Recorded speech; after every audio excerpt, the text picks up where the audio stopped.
राजधानी रायपुर एक बार फिर से चुनावी रंग में है। विधानसभा सीट खाली होने के बाद, जी हाँ, हम बात कर रहे हैं रायपुर दक्षिण विधानसभा सीट की, जो बृजमोहन जी के बाद खाली हो गया था, उसको लेकर एक बार फिर से चुनाव हो रही है, बाई इलेक्शन। यहाँ कई प्रत्याशी मैदान में हैं, अलग अलग पार्टी के, कुछ इंडिपेंडेंट भी हैं। जनता के बीच जा रहे हैं, अपने बातों को रख रहे हैं, और साथ साथ हम भी जा रहे हैं जनता के बीच में, और प्रत्याशियों के बीच भी जा रहे हैं और उनसे सवाल कर रहे हैं जो जनता के हित में हैं। आज हमारे साथ मेहमान हैं सुषमा अग्रवाल जी, जो इंडिपेंडेंट चुनाव लड़ रही है। मैडम, बहुत बहुत स्वागत है आपका। धन्यवाद जी, आगे बढ़ेंगे चर्चा में। उससे पहले दर्शकों के लिए और हमारे लिए हम जानना चाहते हैं कौन है सुषमा अग्रवाल जी, थोड़ा बताएंगे अपने बारे में। मैं सुषमा अग्रवाल हूँ और मैं इस बार दक्षिण विधानसभा से एक निर्दलीय प्रत्याशी के तौर पे चुनाव में खड़ी हुई हूँ। और एजुकेशन में अगर आप पूछना चाहेंगे तो मैंने बीएससी मैथ्स, एमए इकोनॉमिक्स गुरु घासीदास यूनिवर्सिटी से किया है, प्लस मैंने दिल्ली से साउथ दिल्ली पॉलिटेक्निक कॉलेज से फैशन डिजाइनिंग का कोर्स किया है, मैंने डिप्लोमा किया है। और मैंने पीएससी एग्ज़ाम भी दी थी, 2021 की पीएससी मेंस भी दे चुकी हूँ मैं, और फिलहाल मैं एक गृहिणी हूँ। जी, ऐसा क्या हुआ कि आपको राजनीति में आना पड़ गया? नहीं, देखिए, राजनीति में इंटरेस्ट तो शुरू से ही था, पर मैंने सोचा नहीं था कि मैं मतलब राजनीति में आऊँगी, ये मेरा नहीं था। पर बहुत ज़्यादा इंटरेस्ट था, तो जैसे न्यूज़ वगैरह देखना हमेशा, या सोशल मीडिया में मैं हमेशा मतलब राजनीति के बारे में लिखती ही रहती थी। जो भी पार्टी या कोई भी गलत होता था तो उसके अगेंस्ट मैं हमेशा लिखी हूँ। तो बस वही जो अपना मतलब जो शुरू से इंटरेस्ट था वो मुझे राजनीति में अभी खींच लाया। अभी वर्तमान में जो हालात है रायपुर दक्षिण की या फिर प्रदेश की बात करें, रायपुर की बात करें, तो जो काम होना चाहिए था, जो जिनको चुनकर भेजते हैं प्रतिनिधि, उनके द्वारा वो हुआ नहीं है। ये भी एक कारण रहा है कि आप राजनीति में आए कि मुझे अगर एक बार मौका मिलता है तो मैं वो सभी काम करूँगा जो करना चाहिए। हाँ, मतलब देखिए, सोशल वर्क में तो मैं थी ही, हालांकि बहुत बड़े रूप में नहीं है, लेकिन मैं हमेशा सोशल वर्क में 2015 से मैं सक्रिय हूँ। उसके बाद जब मैं पीएससी की तैयारी कर रही थी तो बीच में मैंने 2 से 3 साल सोशल वर्क थोड़ा स्टॉप कर दिया था। लेकिन अभी के हालात के देखते हुए, जैसे अपने छत्तीसगढ़ के हालात के बारे में बात करना चाहूँगी। यहाँ पे जैसे 2 ही पार्टियाँ मेन है, अपना बीजेपी और कांग्रेस। तो ठीक है, सभी पार्टियाँ अच्छा भी काम करती हैं, लेकिन कुछ काम ऐसे रहते हैं जो उनको करना चाहिए वो नहीं करती। तो एक आम नागरिक के मन में ये आता है कि हमने उन्हें जिताया है, हमने उन्हें सत्ता में लाया है, चाहे वो कोई भी पार्टी हो, तो वो सब काम होने चाहिए। तो किसी न किसी को तो और तीसरे को आगे आना चाहिए, ताकि भाई ये रहे कि अगर वो ये काम नहीं कर रहे हैं तो हम उस काम को कर सकें। मन में ये भावना आती है कि दोनों पार्टी, कभी ये पार्टी आएगी कभी वो पार्टी आएगी, लेकिन स्थिति वही की वही बनी हुई है। तो हम एक कोशिश तो कर सकते हैं, हम वहाँ जाके आवाज़ तो उठा सकते हैं। ऐसा है, किसी के अगेंस्ट हम नहीं जा रहे हैं, लेकिन हम अच्छा करने जा रहे हैं। जो दोनों पार्टी नहीं करी उनसे हम और ज़्यादा अच्छी चीज़ें करने जा रहे हैं, ये हमारा मकसद है। जनता के पास कांग्रेस बीजेपी के अलावा बहुत सारे ऑप्शन हैं, तो सुषमा अग्रवाल को क्यों चुनेगी जनता? देखिए, चुनना तो जनता को है, लेकिन कोशिश तो यही रहे कि जब हम बोलते हैं ना, जब हम युद्ध में आते हैं, जब हम मैदान में आते हैं, तो मकसद क्या रहता है? जीतना ही रहता है। तो हर वो काम अपन करते हैं जिससे हम जनता के दिलों को जीत सकें। तो अगर हम जनता के दिलों को जीतते हैं और जनता को ये लगता है कि वो जनता जो चाहती है वो हम आने के बाद पूरा करेंगे, तो जनता बिल्कुल जिताएगी। अगर जनता को भरोसा है, विश्वास है हमारे ऊपर, तो जनता हमको बिल्कुल जिताएगी, जिसके ऊपर भी विश्वास रहे। तो इसलिए विश्वास है कि मुझे लगता है कि मैं आने के बाद जनता जो चाहती है, जो भी चीज़ें, उनकी सभी आवश्यकता है, उनकी सभी समस्याओं को पूरा करूँगी। इसलिए मुझे विश्वास है कि मैं इस क्षेत्र में आगे बढ़ूँगी और जीतूँगी। जी, रायपुर दक्षिण बीजेपी का गढ़ है। बृजमोहन अग्रवाल जी जाना माना नाम है, चेहरा है, उनको उनके बारे में किसी को बताने पूछने की जरूरत नहीं है। अब उन्हीं के गढ़ में लड़ाई लड़ रहे हैं, इस बार सुनी सी सामने है, तो कितना कॉन्फिडेंट है? नहीं, कॉन्फिडेंट तो सर पूरा है। ठीक है, गढ़ है, अच्छी बात है, लेकिन अब गढ़ है, किसी भी का भी गढ़ है, तो जो नया व्यक्ति जाएगा वो तो इसी उम्मीद से जाता है ना कि इस बार हमको गढ़ में अंदर घुसना है करके। ऐसा नहीं है कि भाई परिवर्तन तो ज़रूरी है ना, ज़रूरी नहीं कि आप हर चीज़ वही लंबे समय तक चलेगी। हो सकता है उन्होंने बहुत सारे काम अच्छे किए हों, लेकिन हो सकता है बहुत सारे काम ऐसे हो जिससे जनता असंतुष्ट हो। तो हमें वही सब काम करने हैं, उनसे बहुत अच्छे काम और आगे करने हैं। तो क्यों नहीं देगी जनता? बिल्कुल आगे देगी। और परिवर्तन के साथ हम कुछ नया करना चाहते हैं, कुछ अच्छा करना चाहते हैं, लोगों की समस्याएं हम सॉल्व करना चाहते हैं, महिलाओं को आगे बढ़ाना चाहते हैं। तो यही मतलब उद्देश्य से मुझे आगे जाना है, ऐसा है। आप लगातार जनता से मिल रहे हैं, क्षेत्र में घूम रही हैं, तो क्या लगता है कितना विकास हुआ इन 8 पंचवर्षीय में जो बीजेपी का शासन रहा है? देखिए, इसमें मिली जुली प्रतिक्रिया है। मिली जुली प्रतिक्रिया है। हालांकि कई लोग बोलते हैं कि भाई कुछ सालों में देखा जाए तो विकास ना के बराबर है, कई लोग बोलते हैं कि नहीं काफ़ी अच्छा विकास किया है। ऐसे मतलब मिली जुली प्रतिक्रिया है, ऐसा लोगों से पता चलता है। आप जब जा रही हैं तो वो कौन से प्रमुख मुद्दे हैं जिनको जनता साहब शेयर कर रहे हैं, बोल रहे हैं कि अगर मस्जिद कराती हूँ तो इसको कभी इसको नहीं करूँगी? देखिए, प्रमुख मुद्दा तो ये है, सबसे ज़्यादा मुद्दा, बड़ा मुद्दा तो ये है कि बाकी मुद्दे तो हमेशा चलते हैं, नाली का, सड़क का और जो मुद्दे हैं, हाँ मूलभूत है। लेकिन अभी प्रमुख मुद्दा छत्तीसगढ़ का युवाओं का है, रोजगार का, युवाओं के रोजगार का है। क्योंकि देखिए, पहले जो पार्टी थी, इससे पहले सत्ताधारी पार्टी थी, उसने भी युवाओं को बेवकूफ़ बनाया। जानबूझ के उस पार्टी ने 76% आरक्षण कर दिया, ताकि पता है 50% से ज़्यादा आरक्षण असंवैधानिक है। उन्हें पता है कि हम कोई भी वैकेंसी निकालेंगे, वो वैकेंसी अगर 76% आरक्षण रहेगा तो वो कोर्ट में फंस जाएगा, तो युवाओं को कभी नौकरी मिल ही नहीं पाएगी। इस वजह से युवा पूरे समय 5 साल तक कोर्ट के चक्कर काटते रहे, मानसिक प्रताड़ना झेलते रहे। इतना मानसिक कष्ट झेले हैं कि पूछिए मत। पूरे समय बस वो पैसा बेचारे इकट्ठा कर करके कोर्ट केस लड़ते रहे। वो पढ़ाई करेंगे कि कोर्ट केस करेंगे। मैं खुद उसमें PSC की पढ़ाई कर रही थी, मुझे एक एक चीज़ पता है, मैं खुद उन सब चीज़ों में इन्वॉल्व थी। उसके बाद जब अभी दूसरी पार्टी आई, जो सत्ताधारी पार्टी है, युवाओं को पूरी उम्मीद थी कि ये पार्टी भी क्या बोलते हैं, युवाओं के लिए वैकेंसी निकालेगी, क्योंकि इस पार्टी ने भी वादा किया था कि हम 1 लाख से ऊपर की वैकेंसी निकालेंगे। लेकिन आज 8 से 10 महीने हो गए हैं, ये पार्टी भी ठीक है, बाकी काम कर रही है, लेकिन युवाओं का काम जो पहले उनको देना था, वैकेंसी वगैरह निकालना था, उसके लिए युवाओं को अभी भी वही सब आंदोलन वगैरह करने पड़ रहे हैं, वैकेंसी निकाल नहीं रही है। तो ये गलत है ना। आप जिस मुद्दे को लेके आए हो, पहली वाली सत्ताधारी पार्टी ने वो काम नहीं किया, विपक्षी पार्टी जो पहले था। उसके बाद अभी आप जिस मुद्दे को बोल के आप इस सत्ता में आए हो, जिसके कारण आपको युवाओं ने सत्ता में लाया है, आप उन्हीं युवाओं का वो कार्य पूर्ण नहीं कर रहे हो, जो कि बहुत गलत है। युवा कितना मानसिक कष्ट झेलेंगे, मतलब पूर्ण तरीके से युवा असंतुष्ट है, मानसिक कष्ट झेल रहे हैं, तो वो गलत है। युवा देश का भविष्य है, युवा देश का भविष्य है। बाकी चीज़ें ठीक है, आपको करना है तो आप करिए, लेकिन पहले युवाओं की ओर ध्यान दीजिए, वैकेंसी निकालिए, सभी चीज़ करिए, उनको मानसिक, उनको आंदोलन वगैरह ना करना पड़े, बार बार बोलना ना पड़े। तो जो उम्मीद थी, जिस उम्मीद से ये पार्टी युवाओं ने लाई थी, सब ने मिल के जो लाया था, उस पर वो पार्टी अभी खरी नहीं उतर रही है। जो अभी सत्ताधारी पार्टी, वो खरी नहीं उतर रही है उस पर। ऐसा आप जो बेरोजगारी की बात कर रहे हैं मैडम, ये देश प्रदेश की समस्या है, और अभी जो फिलहाल चुनाव हो रही है वो रायपुर दक्षिण में हो रहा है, तो ये इतना बड़ा मुद्दा नहीं होगा मेरे ख्याल से, ऐसा लगता है।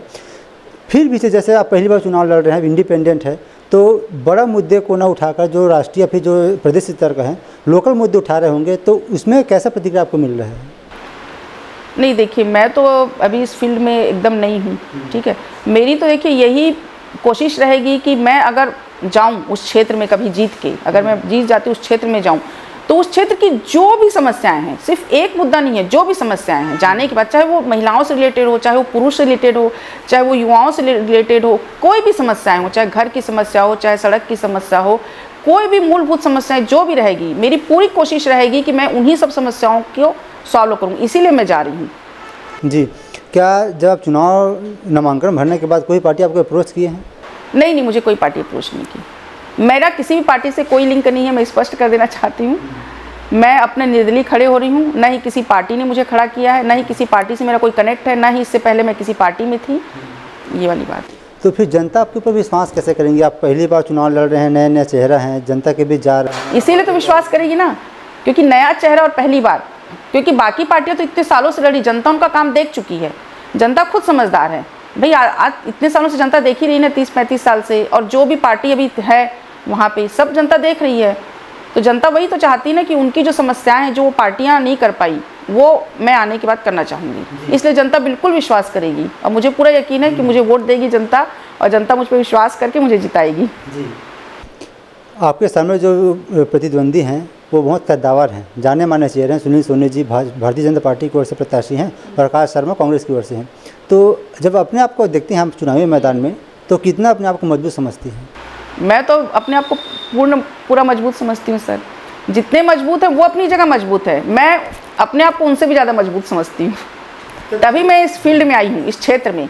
अगर हम अपने आप को मजबूत नहीं समझेंगे, हमारे पर अपने खुद पे विश्वास नहीं होगा। जब आपको अपने ऊपर विश्वास है, तब तो आपको जनता पे विश्वास करेगी। जब आप खुद को ही विश्वास नहीं है, तो जनता पे कैसे विश्वास कर सकती है? जब जो पहले हैं, अगर आप उनसे मजबूत हैं, मजबूती से ज़्यादा अच्छा काम करेंगे, तब तो जनता उनकी जगह आपको चुनेगी ना। अगर मैं उनसे मजबूत नहीं हूँ, तो मैं उनसे अच्छा काम कैसे करूँगी? मुझे लगता है कि मैं उनसे मजबूत और उनसे अच्छा काम कर सकती हूँ, तब तो मैं इस क्षेत्र में उनके सामने आई हूँ ना। जब आप क्षेत्र में जा रही हैं, जनता से मुलाकात कर रही हैं, तो उनकी तरफ से प्रतिक्रिया कैसे आ रही है? बहुत बहुत अच्छी प्रतिक्रिया है, जनता की बहुत ज़्यादा अच्छी प्रतिक्रिया है, इसलिए मुझे और ज़्यादा हौसला मिल रहा है आगे बढ़ने का। मुझे बहुत खुशी हो रही है, जिनसे भी मिल रही हूँ ना, हर व्यक्ति ये बोल रहा है कि नहीं, इस बार ना बीजेपी ना कांग्रेस, सिर्फ नया चेहरा, ना बीजेपी ना कांग्रेस, नया चेहरा। हमको परिवर्तन चाहिए, हमको और अच्छा काम चाहिए। काफ़ी सारे काम जनता शिकायत करती है कि नहीं हुआ है इतने सालों में, तो उनको वही नया चेहरा चाहिए और ऐसा चेहरा चाहिए। बात नए की नहीं है सिर्फ कि नया चेहरा ले आए, वो मतलब नहीं है। उनको वो विश्वास दिख रहा है मुझ में कि मैं आने के बाद करूँगी, मतलब मुझे उनकी आंखों में वो विश्वास दिख रहा है। तो मुझे बहुत खुशी हो रही है कि मैं पहली बार जा रही हूँ और पहली बार में ही जनता मुझ पर विश्वास कर रही है। तो वो आंतरिक खुशी जो होती है ना, वो अलग है कि जनता अपने आप विश्वास कर रही है। ऐसा आप नए चेहरे की बात करिए मैडम, बृजमोहन अग्रवाल जी लगातार 8 बार से वहाँ विधायक चुन कर आए हैं, और जो अभी कैंडिडेट है बीजेपी की ओर से सुनील सोनी जी, वो सांसद रह चुके हैं रायपुर से। तो उनका टिकट काट कर बृजमोहन जी को देना, फिर बृजमोहन जी का टिकट काट के सुनील जी को देना, तो क्या लगता है कि पार्टी बस कान पकड़ने का काम करे इधर से उधर से, लेकिन उन लोग का जो एजेंडा है वही है? देखिए, उस बारे में तो मैं ज़्यादा नहीं बोल पाऊँगी, क्योंकि भाई वो उनकी रणनीति है, वो कैसी भी रहे, तो उसमें मैं कोई कमेंट नहीं करना चाहूँगी। मुझे ये देखना है कि मुझे अपनी रणनीति कैसे तैयार करना है, मुझे उन दोनों से कैसे आगे निकलना है जो भी स्ट्रांग है। बाकी तो इसमें काफ़ी लोग खड़े हुए हैं, लेकिन जो स्ट्रांग हैं, दो पक्ष, मुझे उनसे कैसे आगे निकलना है, मुझे कैसे जनता का विश्वास जीतना है, और मुझे वहाँ जाके जो जनता मेरे पर विश्वास की है, अगर मैं चले जाती हूँ तो मुझे उसे कैसे पूरा करना है। ना कि मुझे अभी ये देखना है कि उनकी रणनीति क्या है, मुझे ये देखना है कि मेरी रणनीति आगे क्या है। जी, लेकिन जनता तो सवाल करती है ना मैडम, जैसे कि अगर कोई भी अगर नेता ठीक से काम नहीं किया तो उनको टिकट नहीं दिया जा रहा है पार्टी की ओर से, और जब एक टिकट काट कर एक चुनाव में, दूसरा चुनाव में उन्हीं को टिकट दिया जा रहा है, मतलब कहीं ना कहीं जनता के साथ धोखा है। काम नहीं किया इसलिए टिकट नहीं दिया गया है, लेकिन जब दूसरा चुनाव आता है तो उन्हीं को टिकट दिया जा रहा है। देखिए, ये तो जनता अपने आप समझ जाती है, जनता को जो करना हो। जनता खुद बहुत समझदार है।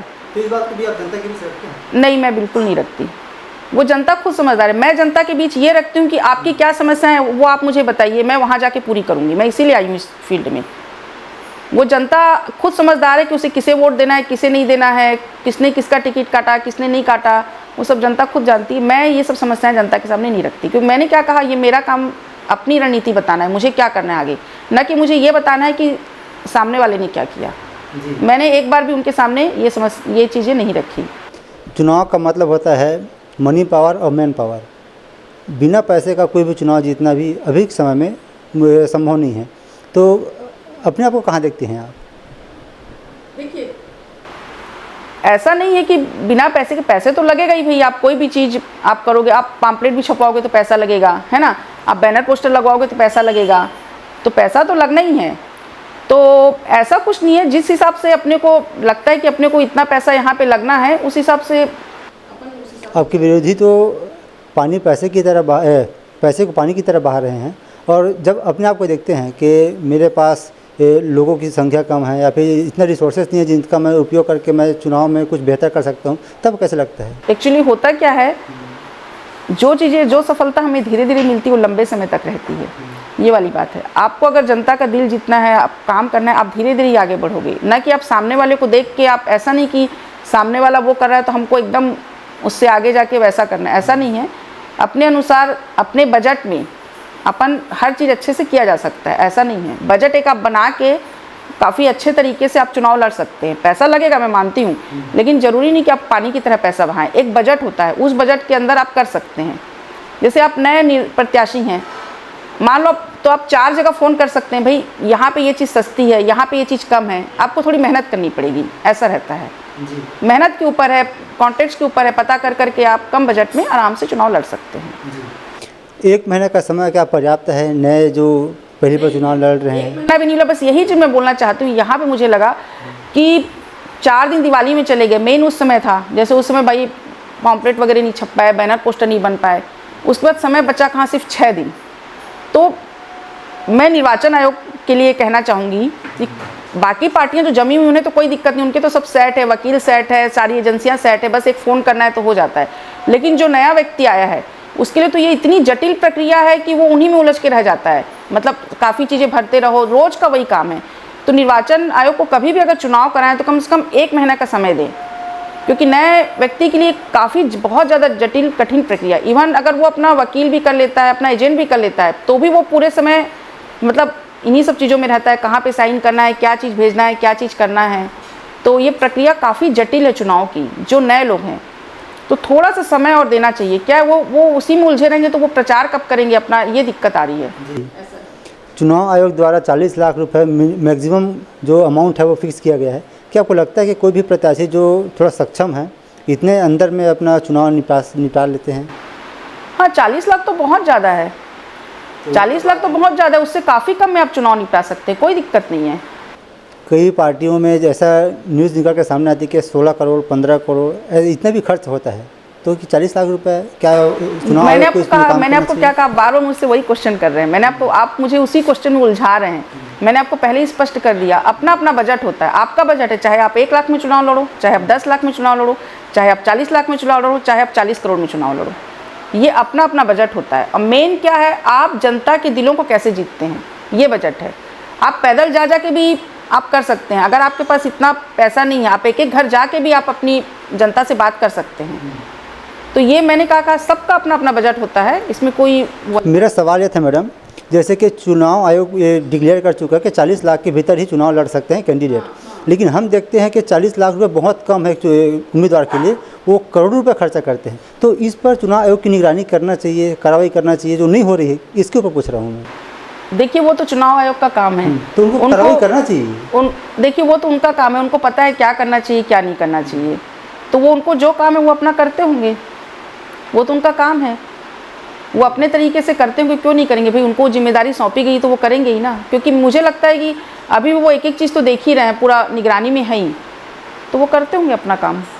अगर सुषमा अग्रवाल जी जीत कर आते हैं तो सबसे पहले जो प्राथमिकता में काम होना है वो क्या क्या होगा? देखिए प्राथमिकता, देखिए मुझे उस क्षेत्र की जनता ने जिताया है, तो सबसे पहले तो मैं उस क्षेत्र की जो मूलभूत समस्याएं हैं उनको ही हल करना चाहूँगी। बाकी फिर जैसे मैंने युवाओं, मेरा प्रायोरिटी है कि जैसे पूरे छत्तीसगढ़ की समस्या युवाओं की, जैसे युवाओं के लिए वैकेंसी नहीं निकल रही, उनको रोजगार नहीं मिल रहा है, इस मुद्दे को मैं विधानसभा में बिल्कुल अच्छे से उठाना चाहूँगी। और बाकी जो क्षेत्र मुझे जिताया है मैं उनकी सारी समस्याएं सॉल्व करना चाहूँगी। और प्लस पूरा छत्तीसगढ़ देश मेरा है, पूरा छत्तीसगढ़ प्रदेश मेरा है, तो मैं पूरे छत्तीसगढ़ प्रदेश की भी जो समस्याएँ हैं वो भी मैं सॉल्व करना चाहूँगी। विधानसभा में उन मुद्दों को उठाना चाहूँगी, अपनी बात रखना चाहूँगी, ऐसा है। करप्शन और महिलाओं के विरुद्ध में जो भी घटनाएं घट रही है प्रदेश राजधानी में, ये भी बहुत बड़ा मुद्दा है। क्या ये भी आपके जो चुनावी एजेंडे में शामिल है? देखिए ये तो भाई शुरू से ये सब मुद्दे रहते ही हैं महिलाओं के, और ये होना ही नहीं चाहिए, चाहे कोई भी पार्टी रहे। करप्शन भी नहीं होना चाहिए, महिलाओं के जो घटनाएं होती हैं वो भी नहीं होना चाहिए। तो ये तो चाहे कोई भी पार्टी रहे, कोई भी रहे, ये सब चीज़ें नहीं होना चाहिए, ऐसा है। अभी अगर बात करें जब से बीजेपी की सरकार यहाँ प्रदेश में बनी है, ये घटनाएं, आपराधिक घटनाएं बहुत तेज़ी से बढ़ी है, ख़ास तौर पर राजधानी रायपुर में।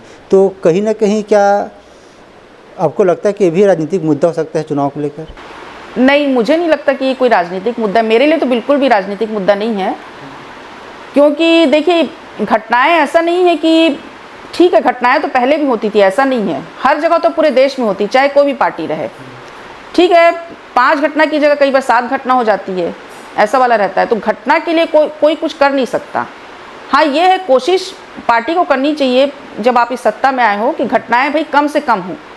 बाकी ऐसा नहीं कि कोई पार्टी आई है तो उनकी वजह से घटना हो रही, किसी पार्टी को दोष देना बेकार है। आज मैं ही यहाँ हूँ, मैं यहाँ से वहाँ चल के जाऊँगी, मेरे साथ घटना हो जाएगी, तो ऐसा थोड़ी ना कि किसी पार्टी, सत्ताधारी पार्टी के कारण मेरे साथ घटना हुई है। चाहे कांग्रेस रहे, चाहे बीजेपी रहे, चाहे आम आदमी, कोई भी पार्टी रहे, ऐसा नहीं होता है ना। तो लेकिन ये है कि मान लो कुछ ऐसे भाई आपके सार्वजनिक जगह पे घटनाएं हो रही, तो वहाँ पे फिर वो सब देखते हुए थोड़ा सुरक्षा का इंतजाम वगैरह वो सब अच्छे से करना चाहिए, ऐसा रहता है जी। तो ये कोई, मेरे लिए तो बिल्कुल भी राजनीतिक मुद्दा नहीं है कि किसी पार्टी की वजह से घटना हो रही है, या पहले जो पार्टी थी तब नहीं होती थी। पहले पार्टी थी तब भी घटनाएं होती थी, अभी हो रही तब भी हो रही है। बस कई बार घटनाएं 2 की जगह 3 हो गई, कई बार 3 की जगह 4 हो गई। तो ये मेरे लिए किसी भी तरीका का मुद्दा नहीं। हाँ लेकिन मैं हर पार्टी के लिए ये कहूँगी कि मान लो कई घटनाएं ऐसी हैं, जैसे भाई सार्वजनिक रूप में मान लो कहीं हो गई हैं, तो उनको हम ऐसा इंतजाम करें कि एक बार होने के बाद वो दोबारा ना हो। कई घटनाएं ऐसी हैं जो हमारी थोड़ी सी चूक से, जो हमारी थोड़ी सी भूल से हो गई, या जहाँ हम ध्यान नहीं दे पाए सुरक्षा में, तो वहाँ पे फिर ऐसा इंतजाम किया जाए कि दोबारा कभी भी वहाँ घटना ना हो। कोई भी जो पार्टी रहे वो उसकी जिम्मेदारी बनती है, ये मेरा कहना है। चुनाव में हार जीत लगा रहता है, जैसे अगर आप जीत कर आती हैं तो आपने बताया कि मुझे ये काम करना है, अगर आप हार जाती हैं उसके बाद क्या आप राजनीति में कदम रख चुके हैं, इसमें आगे बढ़ेंगे कि फिर जो आप पहले काम करते थे? नहीं, इसी में आगे बढ़ना है, राजनीति में ही अब आगे बढ़ना है। हार जीत तो लगी रहती है भाई, कोई हारेगा तभी तो दूसरा जीतेगा ना, कोई हारेगा तभी तो दूसरा जीतेगा। तो वो हार जीत कोई बहुत बड़ी बात नहीं है, लेकिन अपन जो काम करना है वो काम सीधे चलता रहेगा ऐसे।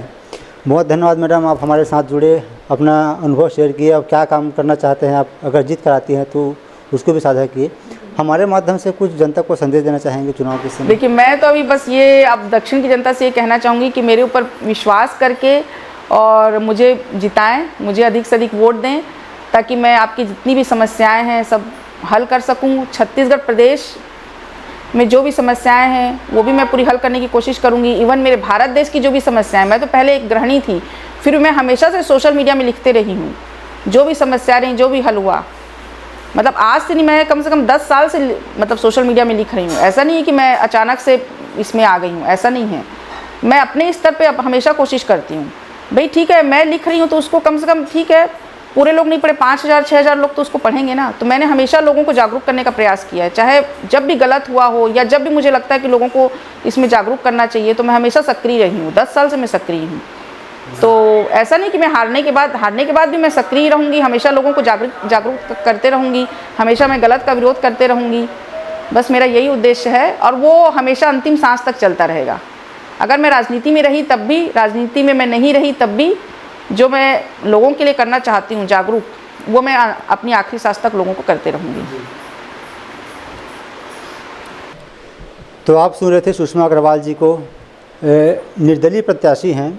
उनका कहना है कि मुझे जनता के लिए काम करना है, कितना विकास हुआ है नहीं हुआ है मुझे उससे कोई लेना देना नहीं है। अगर मुझे जनता इस बार मौका देंगी तो मैं ज़रूर काम करूँगी। फिलहाल साथियों, इसका फैसला आपको करना है कि किनको वोट देना है, किनको जिताना है। इस कार्यक्रम में इतना ही। अगली बार आपसे फिर होगी मुलाकात एक नए कार्यक्रम में नए मेहमान के साथ। तब तक के लिए अनुमति दीजिए। नमस्कार।